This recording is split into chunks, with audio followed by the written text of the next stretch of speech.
계속해서 6장 보겠습니다.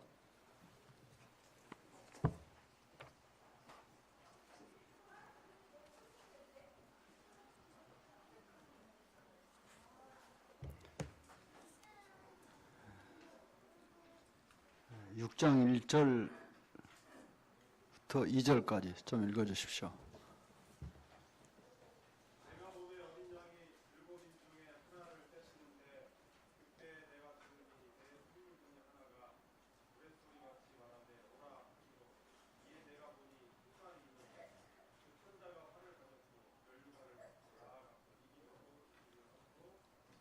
네, 감사합니다.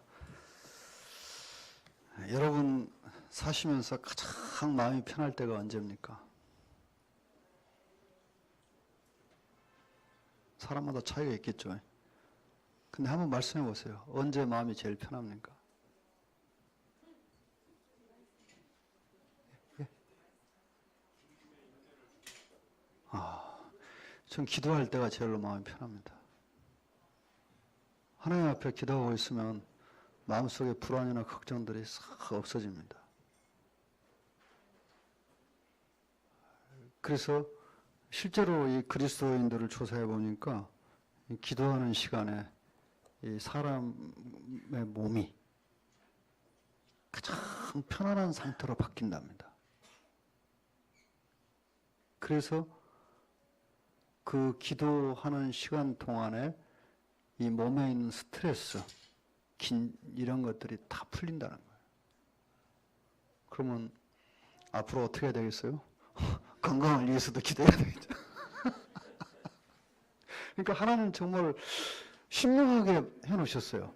기도를 하고 있으면은 몸에 있는 스트레스나 우울이 풀리도록 해놓으신 거예요. 몸을. 이렇게. 그러니까 생명의 근원이 하나님이시기 때문에 생명의 근원이신 그분과 우리의 영이 서로 교통하고 있다고 생각하면은 얼마나 우리의 영이 편하겠어요. 근데 구원받지 않은 가짜는 그게 안 되는 거죠. 그래서 이 기도에 전념하고 있을 때 이 시간의 흐름을 잊어버리는 경우가 있어요. 실제로. 그런데 그렇게 기도를 드리고 딱 일어났을 때 이 마음이 변한 것을 또 깨닫게 됩니다. 실제로 마음이 변했다는 것을. 어떻게 변했느냐? 아주 온유한 마음으로 변했다는 것이에요. 편안한 마음으로. 자, 제가 서두에 계시록은 먼저 천국의 모습을 보여주고 그 다음 지상을 보여준다고 그랬죠. 4장 5장 천국의 모습을 보여줬잖아요.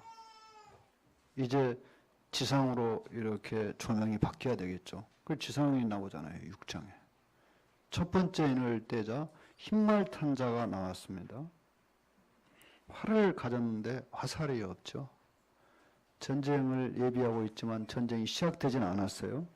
그런데 이 사람이 이기고 또 이기려고 하더라 그러더라고요. 이 사람은 분명히 위장평화주의자입니다. 그런데 이 사람의 위장평화 공세가 일단 성공을 했습니다. 그래서 또다시 그 평화 공세를 펼치고 있는 거예요. 이기고 또 이기려고 하더라. 그러면 이 사람이 누구겠습니까? 적그리스도일 가능성이 아주 높죠. 자, 계시록의 주인공이 4장 5장에 나타났어요. 5장에 주인공이 본격적으로 나타나시죠. 그럼 이제 그 다음에 누가 나타나야 되겠어요? 조연을 맡은, 비록 악역이지만 조연을 맡은 인물이 또 나타나야 되잖아요. 그러니까 6장 딱 열자마자 조연 중에서 아주 비중이 큰 적그리스도가 출연하는 거예요. 계시록을 한편의 아주 웅장한 대화 드라마로 이렇게 이해하라고 그랬죠. 대화 드라마는 아니에요. 그런데 그 계시록 내용을 살펴보니까 대화 드라마처럼 진행되고 있는 것입니다. 그리고 그렇게 계시록을 이해하니까 훨씬 쉬워졌어요. 실제로. 적그리스도가 출연했습니다. 드디어 적그리스도로 추정되는 인물이. 그런데 이 적그리스도는 계시록 13장에서 나오는 두 짐승 중에 하나입니다. 그래서 계시록 13장에 바다에서 한 짐승이 나오는데 뿔이 7, 머리가 7, 뿔이 10이라. 그러면 그 짐승은 언제 나오느냐? 환란 초기에 나옵니다. 결코 13장 기록됐다고 해서 중간에 나오는 것이 아닙니다. 그거 환란 초기에 나타나서 이제 해결사로, 평화의 사도로 세상 사람들에게 자신을 각인시키는 것이에요. 자, 위장평화 공세가 성공했어요. 두 번째, 둘째 인을 떼실 때 붉은 말 탄자가 나왔습니다. 이 영어 성경 그 낭독하는 걸 들어보면요, 어떻게 낭독하냐면 공 그래요. 처음에는 무슨 일은 무시무시한 소리 하는 거고 가만히 들어보니까 오라 그 말이더라고요. 여기 우리말에 오라 그랬잖아요. 공 그러는 거예요. 낭독자가. 그래서 이 분위기를 완전히 띄우더라고요. 그 계시록, 영어로 된 계시록 한번 들어보세요. 자, 붉은 말 탄자가 나왔는데 그 탄자가 허락을 받아 땅에서 화평을 제하여 버리며 서로 죽이게 하고 또 큰 칼을 받았더라. 자, 이 데살로니가 전서 5장 한번 보실까요?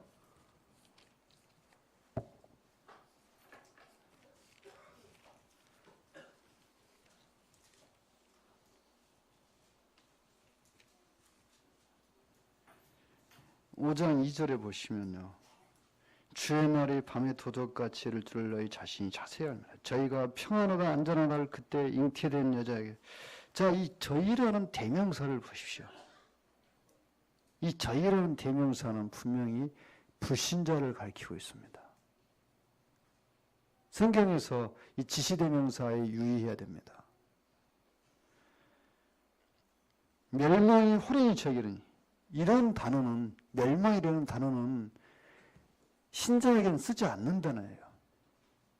그리스도인에게 멸망할 죄인 이런 표현 안 쓰잖아요. 그러니까 이런 단어들이 이 저희라는 대상이 불신자라는 것을 가르쳐주고 있어요. 휴거가 소리 소문 없이 발생했어요. 휴거는 비밀리에 발생하는 거예요.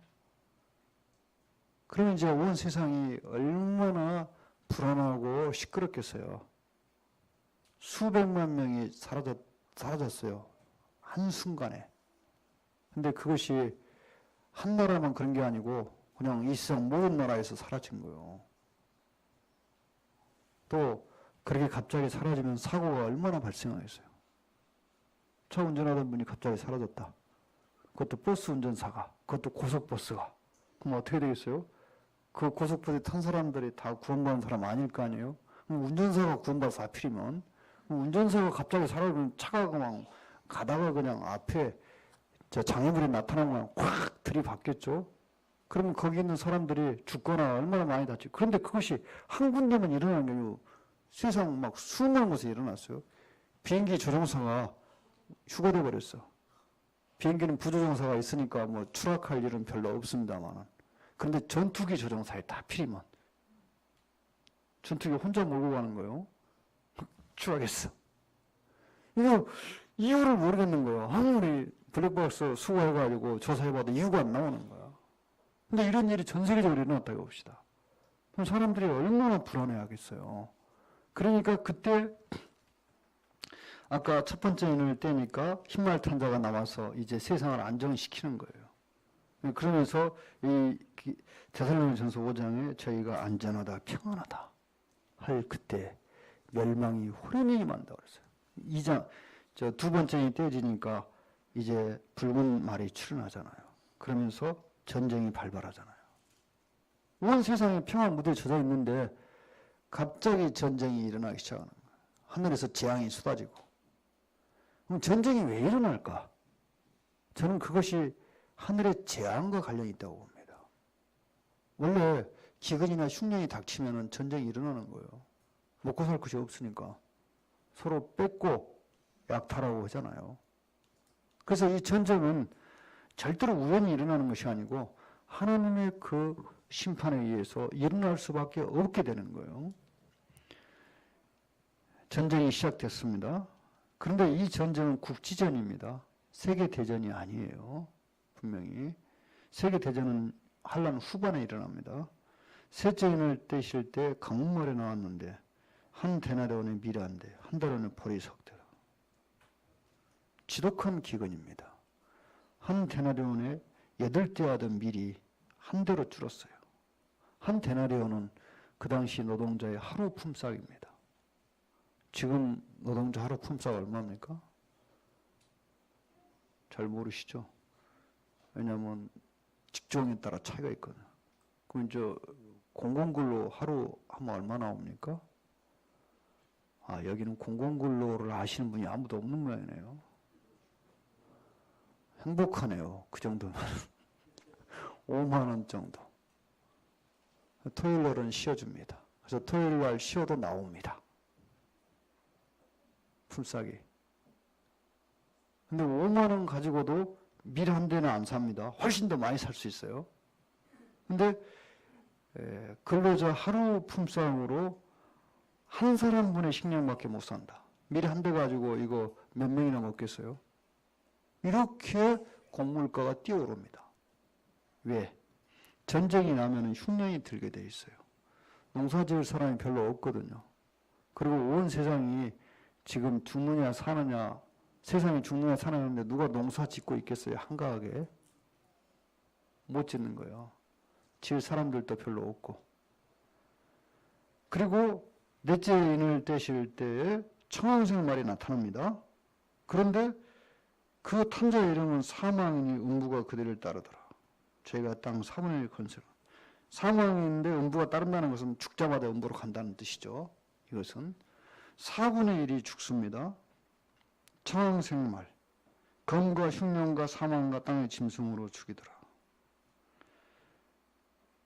자, 못 먹고 치료약이 별로 없으면은, 자, 못 먹으니까 사람 힘이 약해지겠죠? 여기 짐승이 아닌 다른 걸로 해석하는 사람이 있는데, 그러지 마세요. 진짜 짐승이에요. 사람이 힘이 없고 병이 들면은 짐승 밥이 되는 거예요, 그것은.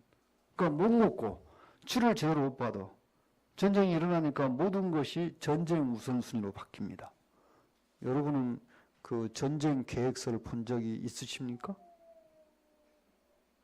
혹시 여기 우리 형제님들 혹시 전시 그 비밀 계획 보신 적 있어요?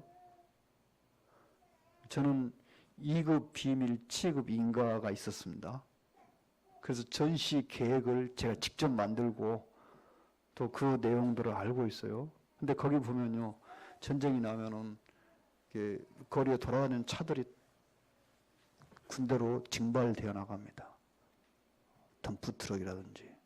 그리고 자가용은 못 굴러갑니다. 왜? 기름을 안 줘. 기름 배급제를 시행해. 전쟁해야 되니까. 모든 것이 전쟁 우선이에요. 또 병원도 의사들도 전선으로 나가야 되고, 병원의 이 치료를 우선 군인을 치료합니다. 그럼 민간인들은 치료 못 받는 거예요. 약도. 모든 것이 군인 우선이에요. 이게 이미 다 계획이 세워져 있어요. 그럼 어떻게 되겠어요? 사람이 죽겠죠. 전염병이 돌게 되고, 전염병이 발생해도 치료가 제대로 안 되고, 또 그 병을 예방하는 그 예방책도 별로 없는 거예요. 왜? 군대 우선으로 모든 것이 돌아가고 있어요. 여기 막 뭐 연막수도 그것도 없어질 수도 있어요. 전쟁 나면은. 그걸 어디 가서 해야 되겠죠? 군대 가서 해야 되겠죠. 군인이 우선으로 하는 거예요. 그러니까 병이 엄청나게 돌고 이제 사람들이 부지기수로 죽는 거예요. 검과 흉년과 사망과 땅의 짐승으로 죽이더라. 전쟁과 기근, 전염병. 아마 이런 것이 종합적으로 이제 사람들을 죽게 할 것 같습니다. 5째 인을 떼니까 순교자들이 나옵니다. 분명히 7년 환란 초반에도 순교자들이 발생합니다.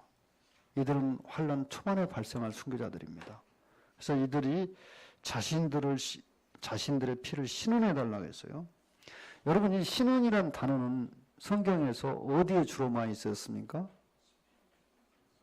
구약 성경, 율법서, 구약 성경 하여튼 많이 쓰입니다. 특히 시편에. 즉 율법 시대로 돌아갔다는 것이죠. 이 시대가. 신약 성경에서는 이런 단어가 거의 안 쓰입니다. 그 시대가 끝났어요. 은혜의 날이 끝났습니다. 이제 신원의 날이 시작된 거예요. 원수를 갚는. 이들이 환난 시대의 순교자들이에요. 교회 시대 순교자가 아닙니다. 그들이 자기들의 원한을 풀어달라고 하니까 주님께서 기다리라. 아직 잠시 동안 시대 저희 동무 종들과 형제들도 자기처럼 주경을 받아 그 수와 차이가 환난의 후반에 또 순교할 사람들이 있어요. 그들이 순교할 때까지 기다리라고 그랬어요. 마지막 아마겟돈 전쟁에서 무수한 인류가 죽어나가는 것은 이 신자들을 박해한 그 죄를 갚는 것입니다. 사실은. 자, 여섯째 인을 떼시자 큰 지진이 나며 해가 총난같이 검어지고 온 달이 피같이 되며 하늘의 별들이 무화과나무가 태풍에 흔들려 선 과실이 떨어지는 것 같이 땅에 떨어지며 하늘은 종축에 말리는 것 같이 떠나가고 각 산과 섬이 제자리에서 옮기며. 자, 여섯째 인을 떼시니까 하늘의 권능들이 흔들렸다고 그랬어요. 이미 복음서에 이 부분도 나와 있죠. 마태복음 24장 29절, 30절, 마가복음 13장 24, 25절. 교재에 다 있습니다. 찾아보시기만 하면 돼요. 이것이 여섯째 인이 떼어지면서 일어나는 대재앙입니다. 그런데 이런 일이 가능하냐? 계시록이 기록될 당시에는 이런 일이 가능한 것이 밝혀지지 않았어요. 그러나 지금은 다 밝혀졌습니다. 얼마든지 가능합니다. 만약에 지구가 23.5도 기울었는데 이 지축이 달라져 버린다. 23.5도가 원위치 돼 버린다. 그러면은 일어날 재앙은 상상을 할 수가 없습니다. 바닷물이 육지로 쏟아지고 섬들이 떠오르고 그 다음에 육지가 바다로 바뀌고 사망이 엄청나게 드러나고 말로 표현할 수가 없어요. 이런 관련된 영화들은 이미 나왔습니다. 2000년대. 저도 이런 영화를 몇 편 가지고 있는데요. 저는 그것이 그 영화에서 나오는 것은 오히려 더 작은 거라고 봅니다. 실제 지구의 지축이 달라지면은 그때 일어날 이 재앙은 지금 과학으로도 정확히 다 측정할 수 없다고 봅니다. 이것이. 그런데 지금 여기서 하늘의 권능이 흔들린다는 것은 천체의 그 법칙이 흔들린다 이 말이에요. 절대로 이것은 과장이 아닙니다. 각 산과 섬이 제 자리에서 옮기우매. 어디입니까? 인도네시아에서 발생했던 그 쓰나미. 그때 수마트라 섬이 20m가 옮겨갔다고 그랬죠. 그런 것은 그냥 여기에 비하면은 약과입니다. 환란 기간에 발생할 대재앙은 그런 정도가 아닙니다. 자, 땅의 임금들과 왕족들과 장군들과 부자들과 강한 자들과 각 종과 자주자가 굴과 산, 바위 틈에 숨어 산과 바위에게 이르되 우리 위에 떨어져 보좌에 앉으신 이의 낯에서와 어린 양의 진노에서 우리를 가려우라. 그들의 진노에 큰 날이 이르렀으니 누가 능히 서리하더라.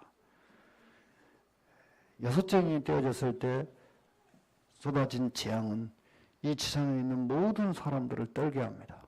그런데 이 가운데는 아주 마음이 담대한 사람들이 있어요.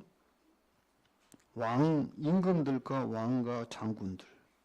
이 사람들은 평범한 사람들이 아닙니다. 그들은 어지간한 일에는 흔들리지 않는 사람들이었어요. 그런데 이제 발생한 이 대재앙은 그들의 상식을 초월한, 그들의 어떤 해결책이 없는 이런 재앙입니다. 그래서 차라리 하나님의 목자 안에서 사라지기를 구합니다마는 안타깝게도 그들은 죽고 싶어도 마음대로 죽을 수 없습니다. 자, 7장 보실까요? 좀 읽어주십시오. 1절부터 8절까지요. 이 일 후에 내가 내 천사가 땅 네 모퉁이에 선 것을 보니 땅의 사방에 바람을 붙잡아 바람으로 하여금 땅이나 바다에나 각종 나무에 불지 못하게 하더라.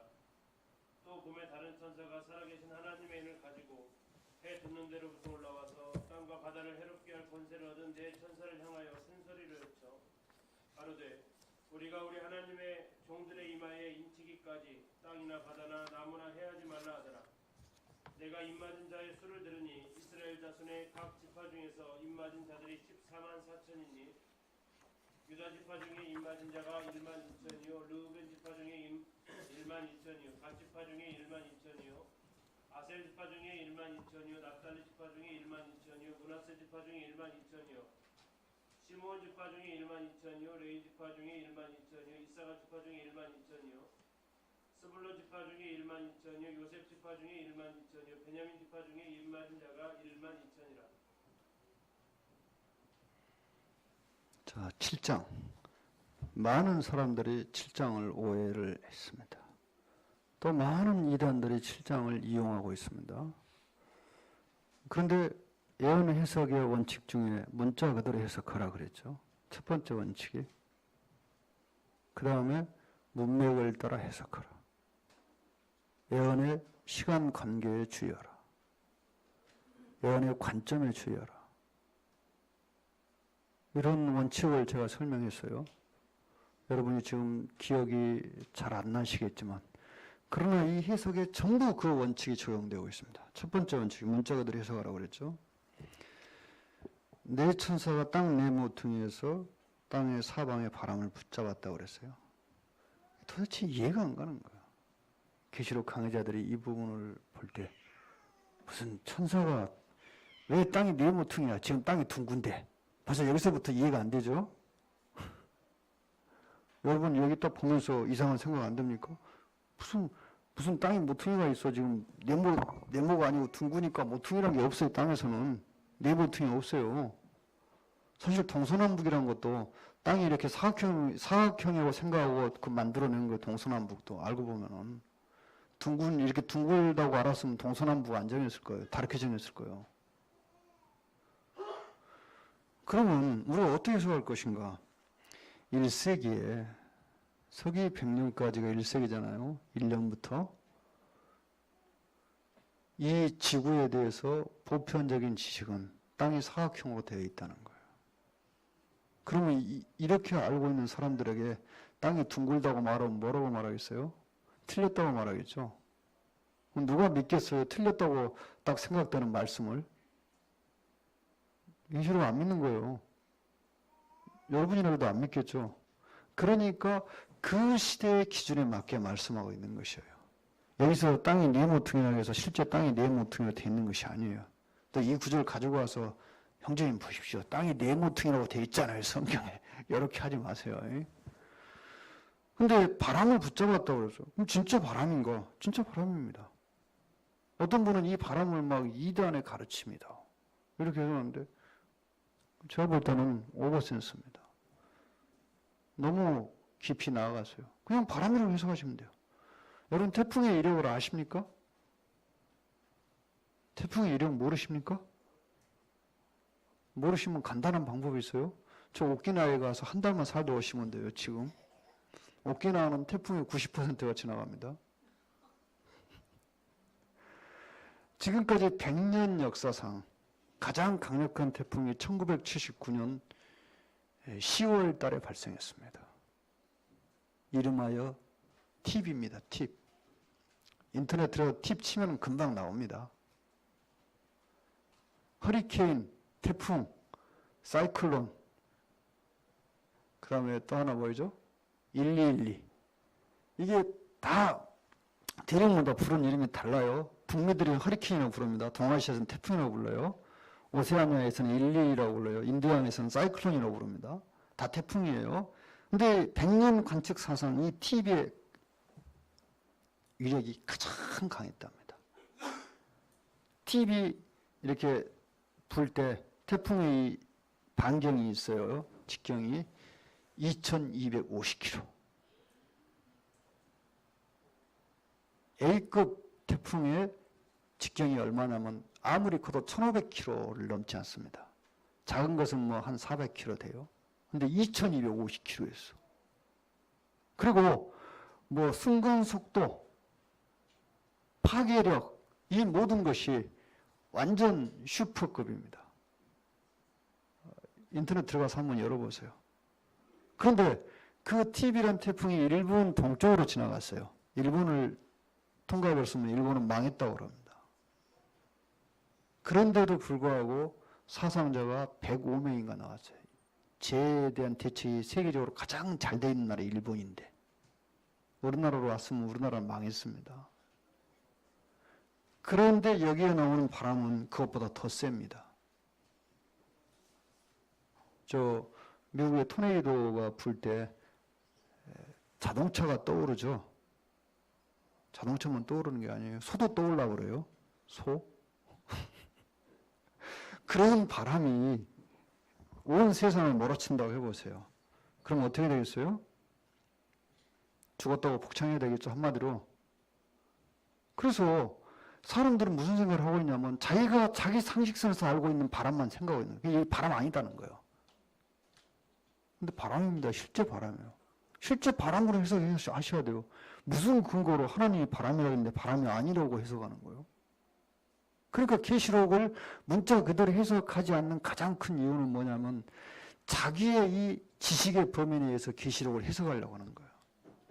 그러지 마시고 계시록을 앞서서 해석한 여러 학자들의 이 자료들을 보셔야 돼요. 그러면은 이해가 가요. 그냥 문자 그대로 해석이 다 된다는 것을 발견하게 됩니다. 바람이에요. 태풍도 바람입니다. 슈퍼 태풍도 바람입니다. 그런데 지금까지 시성에 분 적이 없는 슈퍼 태풍이 온 세상을 몰아치는 거예요. 그리고 여기에 나오는 이 땅이나 바다에나 각종 나무에 이 나무가 이제 땅이나 바다는 대인을 가리키고 뭐 나무는 소인을 가리킨다고 그래요. 그 땅이나 바다는 유명한 사람, 나무는 뭐 평범한 사람. 무슨 근거로 그렇게 해석합니까? 어디에도 그런 근거가 없어요. 그냥 나무에 실제로 그런 강력한 태풍이 불면은 나무가 어떻게 되겠어요? 다 뽑혀버리겠죠. 뿌리채. 그리고 그 나무가 뽑혀고 가만히 있겠어요? 날아다니겠죠. 날아다니면 떨어지는 거예요. 그럼 맞았다 하면 죽습니다. 200년 묵은 고목이 뿌리채 뽑혀가지고 날아가고 어떤 집에 떨어졌다. 그럼 그 집 사람들 어떻게 되겠어요? 죽거나 중상을 입겠죠. 바람으로 해석해도 아무 문제가 없어요. 오히려 더 정확하게 나옵니다. 답이. 땅이나 바다나 나무나 해하지 말라. 근데 여기에 풀은 빠졌죠. 왜 빠졌겠어요? 여러분 태풍이 아무리 세도요 풀한테는 피해를 줄 수가 없어요. 바람이잖아요. 태풍이 세다고 해서 풀까지 막 뽑아버리는 거 보셨어요? 그거 안 되는 거예요. 그건. 그러니까 풀은 빠졌잖아요. 그러나 나무는 뽑혀버립니다. 센 태풍이 오면. 그래서 이 바람은 글자 그대로 바람입니다. 무슨 이단의 바람이 아니에요. 제발 문자 그대로 해석하라고 강조하죠.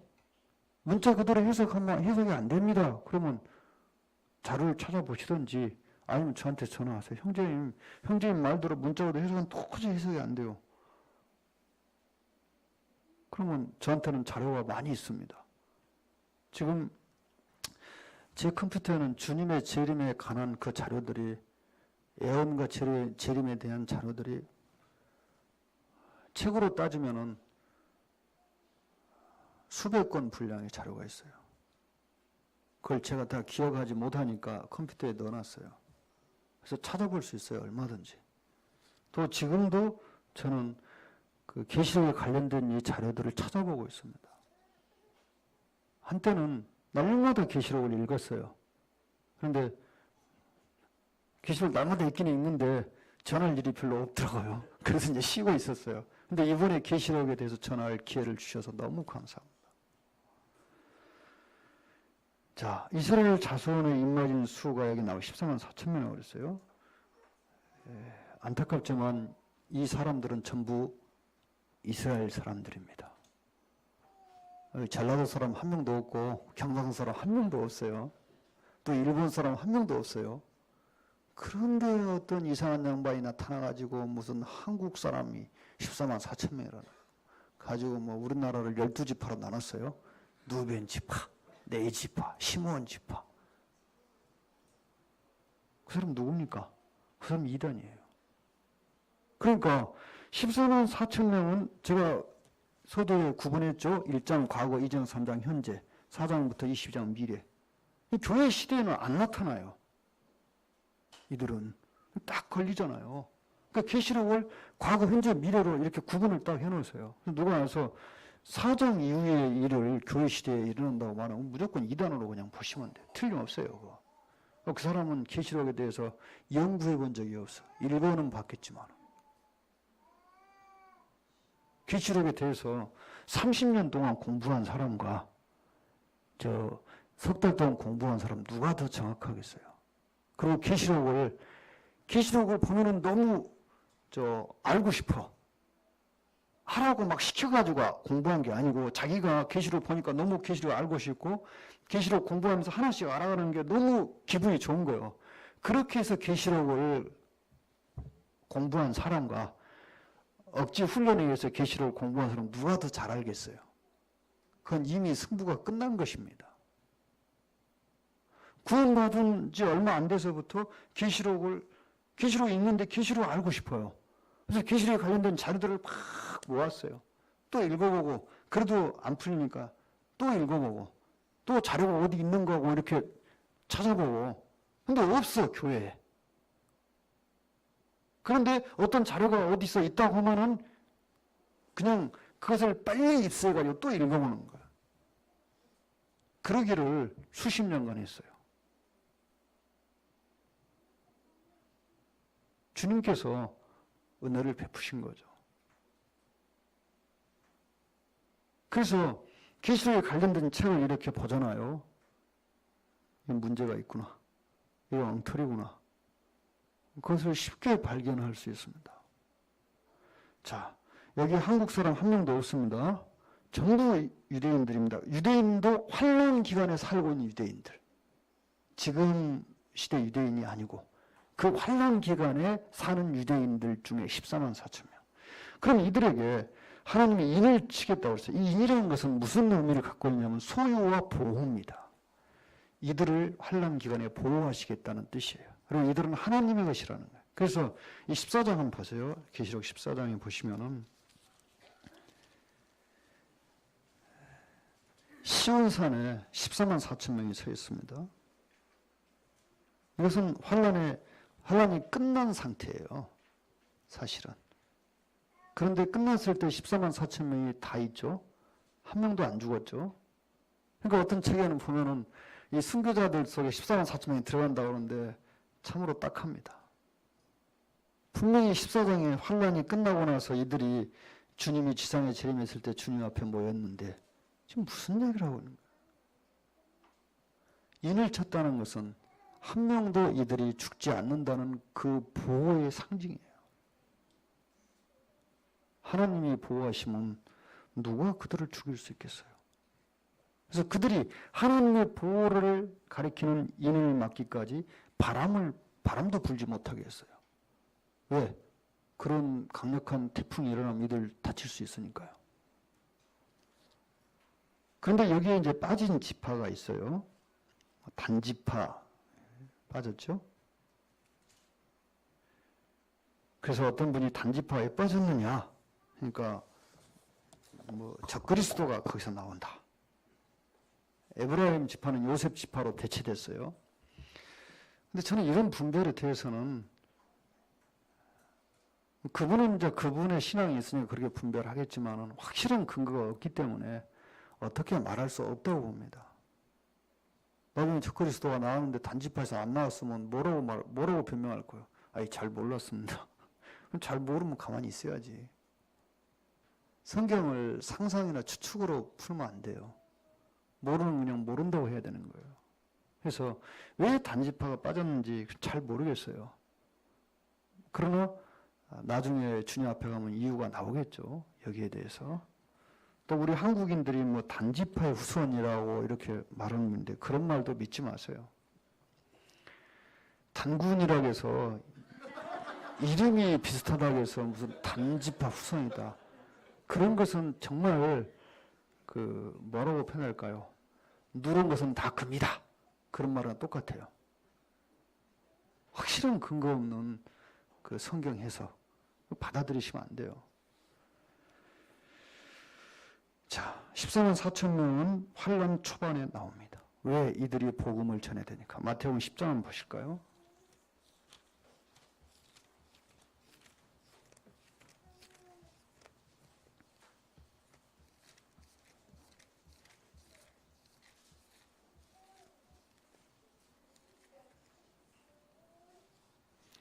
(10장에) 보시면은 그 12사도를 선택하는 것이 나옵니다. 또 22절에 보시면은 나중까지 견디는 자는 구원을 얻으리라. 이런 말씀은 환란 기간에 적용되는 말씀이에요. 그러니까 10장은 7년 환란 기간에 대해서 주님께서 미리 보여주셨다고 보입니다. 그 12명 대신에 7년 환란기간 14만 4천 명을 선택하시는 거예요. 또 여기서 말씀하기를 너희가 이스라엘 모든 동리를 다 다니지 못해 인자가 오리라. 이 말씀 아직 이루어지지 않았잖아요. 분명히. 그럼 언제 이루어지느냐? 환란 때. 14만 4천 명의 일부는 이스라엘 나라로 돌아다닐 거예요. 그런데 그들이 이스라엘 나라를 다 다니기 전에 주님 오신다는 거예요. 지상재림 하신다는 거예요. 근데 마태복음 10장에 대해서 아무도 질문하지 않더라고요. 전 기다리고 있었는데. 그러니까 이것이 쉽게 말해서 상식의 허점이라는 거죠. 자, 보세요. 다시 7장으로 돌아가겠습니다. 9절에 이 일 후에 내가 보니 각 나라와 족속과 백성과 방언에서 아무도 등에 셀 수 없는 큰 무리가 흰 옷을 입고 손에 종려가지를 들고 보좌 앞과 어린 양 앞에서 큰 소리를 쳐가로되. 자, 9절은 환란 기간에 구원받을 사람들을 가리킵니다. 제가 분명히 말씀드렸죠. 4장 이후는 미래의 일이라고. 그런데 이 각 나라와 족속과 백성과 방언에 셀 수 없는 큰 무리를 교회 시대로 적용시키는 웃지 못할 일들. 이거 아닙니다. 분명히 미래에 있을 일이에요. 그리고 환란 기간에도 전 세계적으로 구원의 역사가 있어요. 14만 4천 명이 가서 복음을 전하는 거예요. 그런데 이들이 순교자들인가? 여기에 대해서는 확실히 말할 수가 없습니다. 보좌 앞에 섰다 해도 다 순교자는 아니에요. 큰 소리를 외쳐 가로되 구원하심이 보좌에 앉으신 우리 하나님과 어린 양이 있도다 하니. 순교자들은 다섯째 인을 뗄 때 나왔어요. 6장에서. 모든 천사가 보좌와 장로들 건네 생물의 주에 섰다가 보좌 앞에 엎드려 얼굴을 대고 하나님께 경배하고 그러되 아멘. 찬송과 영광과 지혜와 감사와 존귀와 능력과 힘이 우리 하나님께 세세토록 있을지로다. 아멘 하더라. 모든 영광을 하나님께 돌리고 있어요. 장로 중에 하나가 응답하여 내게 이르되 이 흰옷 입은 자들이 누구며 또 어디서 왔느냐? 내가 가로되 내 주여 당신이 알리다. 이렇게 말할 수 있다는 것이 정말 행복한 것이죠. 우리가 성경을 모를 때 그 성경을 물어볼 수 있는 사람이 있다는 거. 저는 계시록을 공부하면서 가장 답답했던 것이 뭐냐면 물어봐도 답이 없다는 거예요. 전국의 이 유명한 형제님들이 물어봐도 답이 안 나오는 거예요.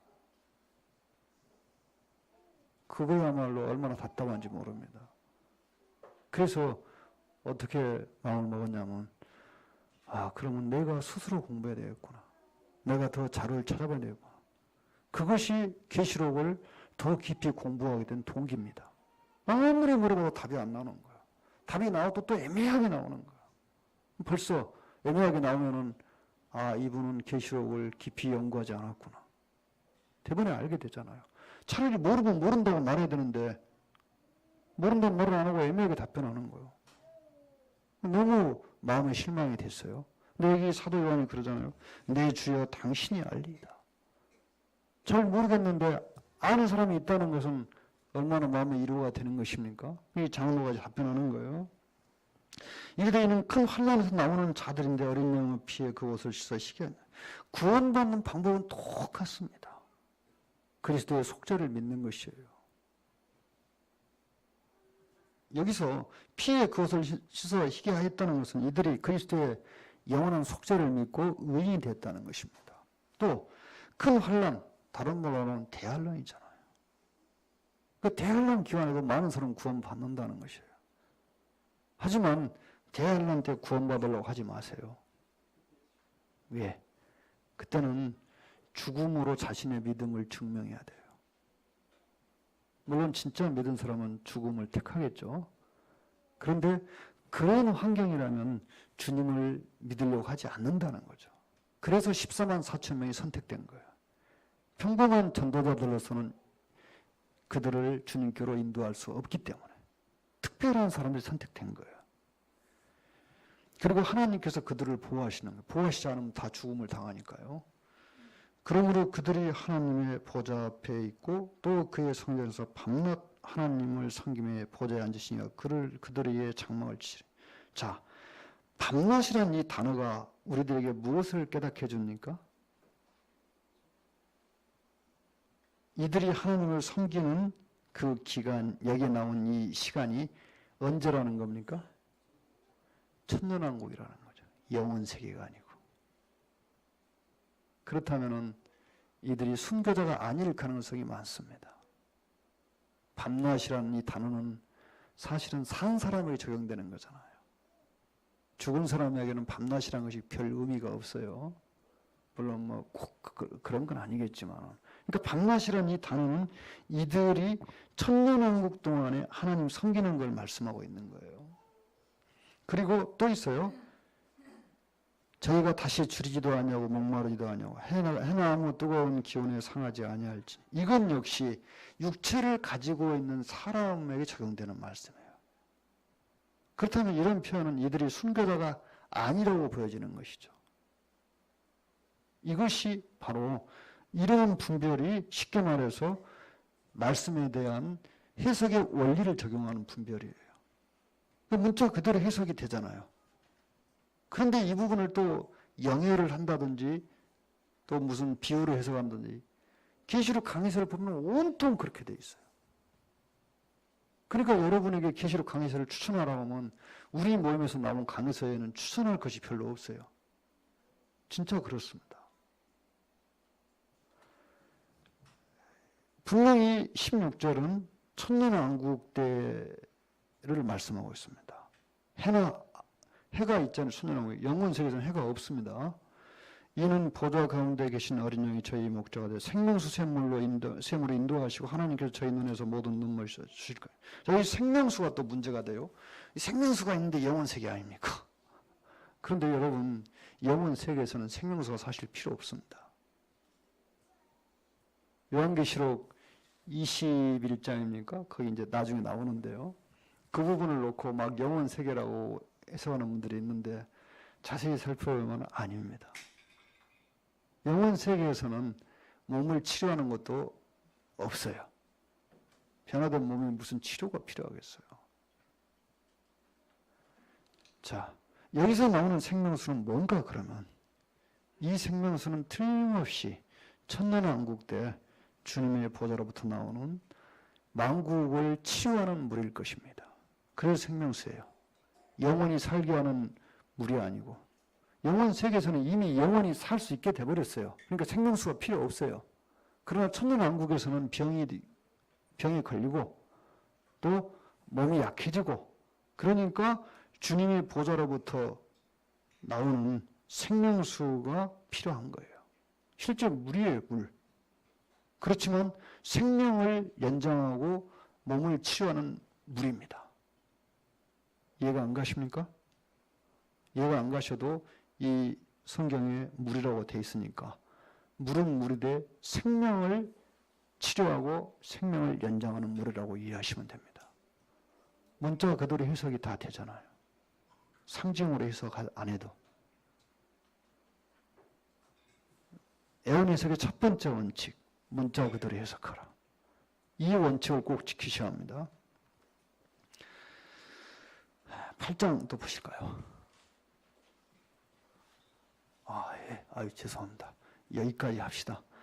하여튼 이 다음 10월 달에 할 때 조금 빨리 해야 될 것 같네요. 8장부터 22장까지 해야 되는데요. 기도해 주시죠, 형제.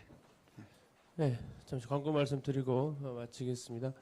10월 달에도 이 교재를 그대로 가져오셔야 돼요. 10월 달 또 드리지 않습니다.